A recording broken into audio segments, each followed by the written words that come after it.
À bord de leur 4x4, un vieux modèle de l'époque soviétique, la famille Lacarin prend la tête d'un drôle de cortège. C'est la fin des vendanges et en Ukraine, les familles du village sont invitées à la fête. Une ambiance champêtre pour célébrer la fin des récoltes. Sur ces terres, au bord de la mer Noire, plus de 30 cépages, Cabernet Sauvignon, Chardonnay, Riesling ou encore Pinot. Et à la tête de cette ferme traditionnelle, ce Français originaire de Bordeaux. Il y a 5 ans, il a décidé de venir en Ukraine et d'y vivre en exportant son savoir-faire. Désormais, c'est ici qu'il développe l'amour de la terre sur plus de 150 hectares. Le vin, c'est la fête, et le vin favorise la fête. Et c'est vrai que nous, les Français, nous sommes des spécialistes du vin.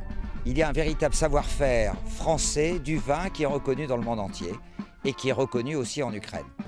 Pour la première fois en Ukraine, il a développé une ferme expérimentale 100% biologique, sans engrais chimiques pour produire un vin naturel et ouvrir ainsi un nouveau marché sur les pays de l'Est. Le vin français mais aussi le cognac ne sont plus seulement importés mais produits ici. Открытие именно таких вот заведений, оно не только повысит культуру, а будет способствовать излечению от всех ненужных болячек, так сказать. Interdit après l'époque soviétique, le vin retrouve ses lettres de noblesse dans le petit village de Chabot. En Ukraine, la tradition veut que l'on bénisse les vignes au son de la musique pour que les prochaines récoltes soient encore plus belles.